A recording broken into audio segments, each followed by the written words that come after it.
The summoning.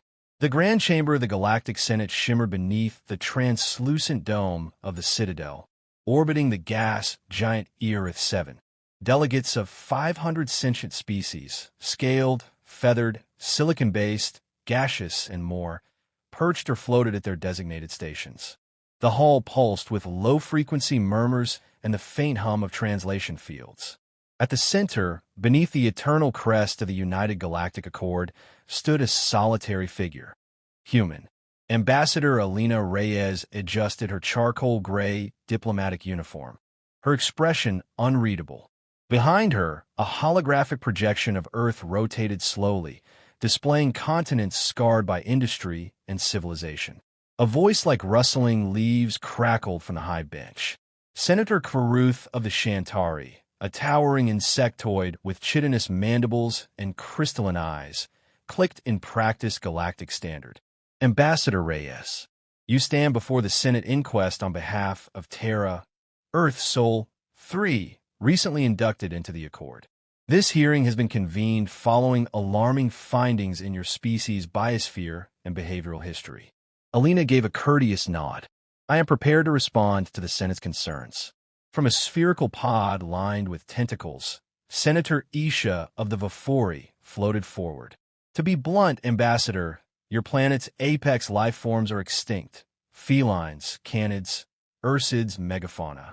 Your planet was once home to predators beyond imagination. Now, there's only one.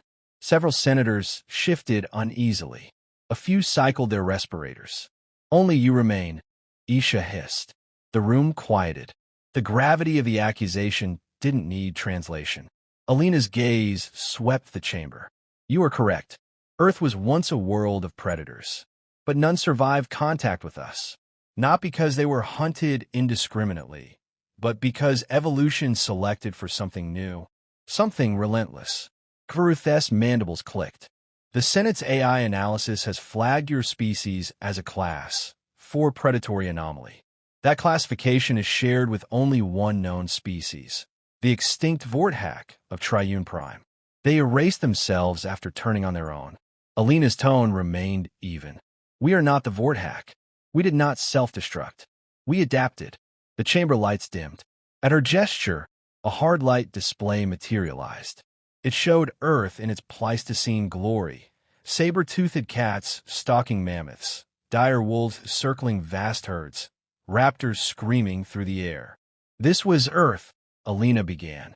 50,000 years ago. We were not at the top. We were prey. Small, weak, poorly armed. We lacked claws. We had no fangs. And yet, the simulation shifted.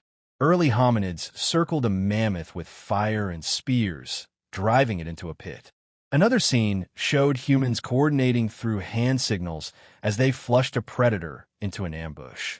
We learned, we planned, and we remembered. Senator Threxel, a soft-bodied aquatic, shifted in her containment suit.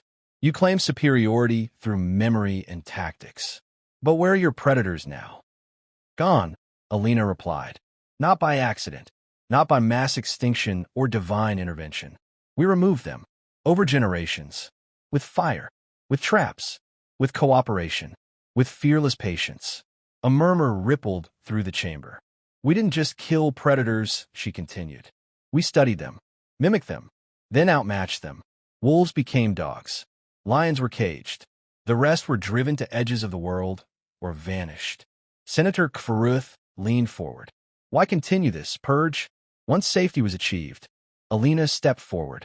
Because fear taught us never to stop. We inherited predation not from instinct, but from necessity. Our ancestors learned that survival wasn't a goal. It was a war. Every day, against the cold, against beasts, against each other. So we stopped surviving. We started winning. Silence. Even the translation drones paused. Alina looked each delegate in the eye, one by one, or at least the ones who had eyes. You asked why Earth has no predators remaining. You assume this makes us unnatural, dangerous. She straightened. You are correct. The final words hung in the air like a blade. The Senate AI flickered to life beside her. Simulation protocol complete. Requesting continuation of testimony. Alina nodded once. Then allow me to show you how we became the last predator Earth ever needed. The chamber darkened again, and the real lesson began. Apex Genesis. The simulation restarted. Above the chamber, Earth unfolded in its prehistoric grandeur, a green-blue jewel wrapped in storms and ice. It was the age of beasts, when the world still belonged to giants. A deep voice, generated by the Senate AI, narrated in sync with the visuals. 40,000 standard years before first contact. Planet Sol, 3 teams with megafauna. Apex predators dominate every biome. Homo sapiens, primitive, tool-using primates, are neither numerous nor dominant. The image zoomed in on a grassland. A pride of cave lions chased antelope, unaware of the humans watching from the shadows. They were small, wiry things, crouching, whispering in a primitive tongue, armed with sharpened flint and simple spears. They were not born rulers, Alina said from the center of the chamber. They were fragile, frightened, outmatched in every way. The scene shifted. A lone human wandered too far and was mauled by a dire wolf. The chamber winced. Blood misted the air. But they were curious, she continued. They studied the things that killed them. They learned their patterns. They remembered the scent of danger. And most importantly, they shared what they knew. Now the same pack of humans was shown again, this time circling the wolves. A trap was set. Spears were thrown in sync. The wolves scattered. One did not escape. And so, Alina said, for the first time in planetary history, a prey species hunted its predator. Gasps and low clicks filled the chamber. The simulation fast-forwarded. Great beasts fell, mammoths, ground sloths, giant bears, not overnight, but over centuries. Each extinction marked by red dots spreading across continents like a slow disease. We didn't just kill them, Alina said. We ended their story. We erased their futures from the timeline. And then we turned their bones into tools, their hides into shelter, their deaths into lessons. Senator Vural of the crystalline Yelsith leaned forward, his voice musical and brittle. But why all of them? Other species learned to live alongside predators. Alina raised a brow. No. Other species learn to hide, or run, or die. The simulation slowed again. Watch carefully, she said. A tribe of humans approached a den of wolves, not to kill, but to offer meat. Over time, the wolves grew less fearful. They began to guard the humans, hunt for them, raise alarms. We didn't just destroy predators, Alina said softly. We converted them. The simulation showed more. Cats kept for rodent control. Falcons trained to hunt. Elephants taught to carry men into war. We co-opted the strong, enslaved the useful, abandoned the rest. A still image filled the air. A polar bear, once feared, now pacing inside a concrete enclosure. Even the mightiest now beg for food behind walls. Senator Threxel's voice trembled. But surely some coexist? Alina looked directly at her. The predator mind. Darkness returned to the chamber. This time, there were no roaring beasts or ancient forests. No mammoths, no saber-tooths. Now there was fire, steel, gunpowder. The simulation began again, but not in nature. In cities. Having removed our predators, Alina said, her voice low, we turned inward. With nothing left to fear, we feared each other. The image panned over a crude stone wall, a tribal fort. Men stood with spears on one side. On the other, more men. The first war, not for survival but territory. The first spear was thrown. The first scream echoed. The Galactic Senate watched in silence as humanity's second great evolution unfolded.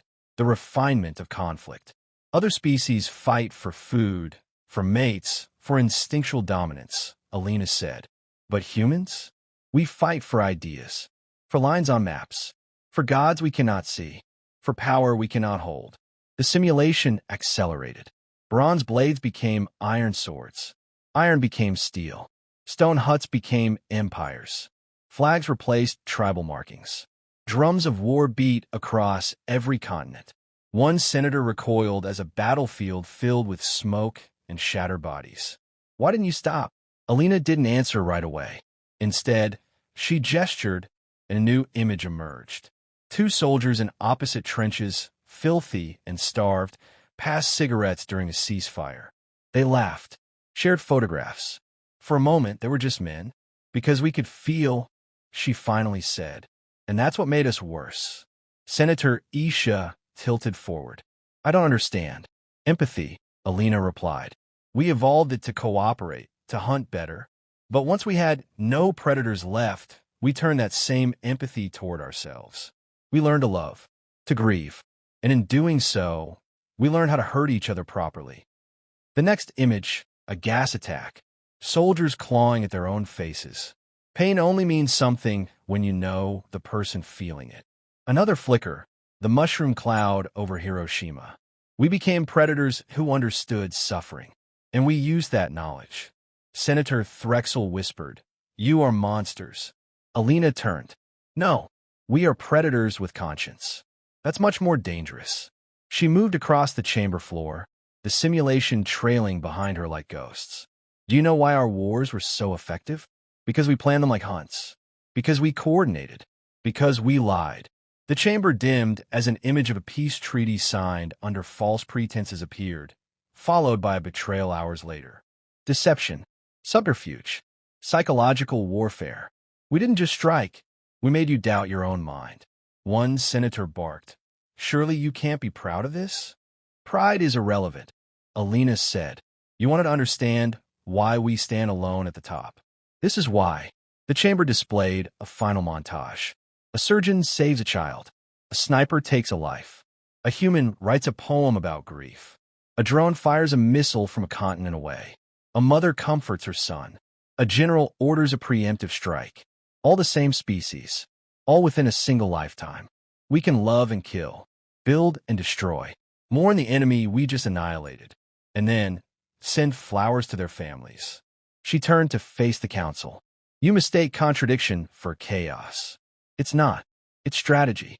We evolved both the knife and the hand that steadies it. Senator Cruthes' eyes glinted. And what happens when you run out of enemies? Alina's gaze did not waver. We never do. We find new ones. Or we make them. That is the true predator's mind. The AI broke in. Query. Is this aggression biological or cultural? Alina gave a half-smile. Both. And neither. It's survival, taken to its logical extreme. Senator Isha shuddered. Then how do you stop? Alina stepped back into the light, her voice softer now. We dream. We sing. We write about peace. We raise children to be kind. We make rules, laws, empires, treaties, a pause. And when that fails, we remember the hunt. The simulation faded. There was no applause, no questions, just silence. Because now they understood. The predators of Earth were not extinct.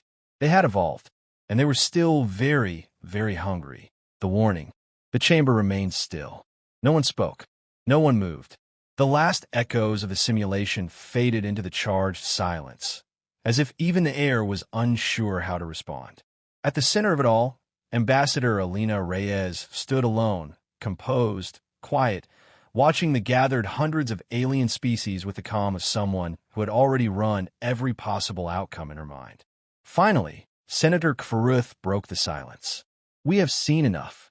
His voice, usually sharp and imperious, was now brittle. A review will be conducted. It is possible your species may be reclassified as existentially hazardous. A class Zeta culture. Containment may be. Alina raised a hand politely. With respect, Senator, containment is no longer an option. Eyes turned toward her. She stepped forward into the center of the projection ring. A new hologram bloomed. Not a simulation this time, but real-time data. Star charts, trade lanes, military outposts, and Earth, right in the center. We mapped your space years before contact, she said evenly. From the Oort clouds of home, we listened. We watched. We cataloged every transmission, every signal, every ship's signature. The display lit up with orbital paths and intercepted comms. The chamber reacted. Gasps, electric hums, sudden silence from some sectors. You didn't discover us, she said. We let you find us. On our terms. Senator Threxel leaned forward, her voice tight. You spied on us? We studied you, Alina replied. Just as we study predators on Earth before we acted. We learned your power structures, your values, your weaknesses. We learned how you think. She looked up at them, and for a moment, she didn't seem small anymore. Not fragile, not outnumbered, just certain. And we waited, she continued. Waited until we knew enough. Until we were ready. Not to strike, not to conquer, but to speak as equals. Or if necessary, as something else. Senator Isha hissed. Is that a threat? Alina tilted her head. No, she said. It's a warning. We are not here to dominate. But we will not be dominated. You mistake our history for savagery, our psychology for instability. That's natural, but it is also incorrect. A new display emerged, footage of Earth's diplomacy, alliances, humanitarian efforts. A space station being built in cooperation with 3 alien species already allied with Earth. You see only what frightens you, she said. But if you look deeper, you'd see our strength isn't in violence. It's in choice. She paused. We chose peace. That should terrify you more than if we hadn't.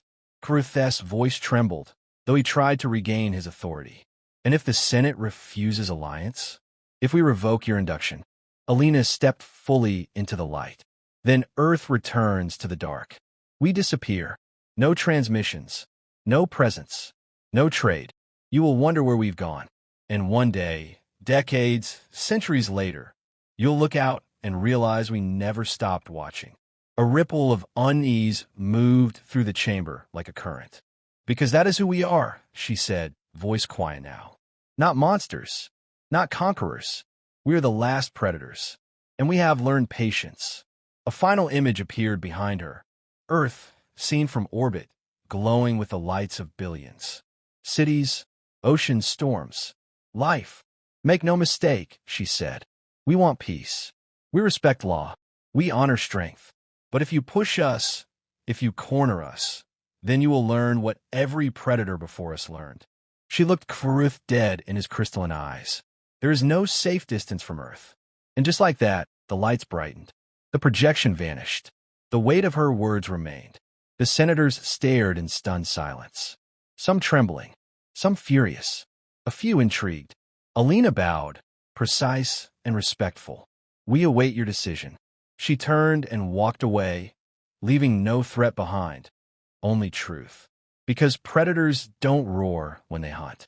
They wait, they watch, and when the moment comes, they end it.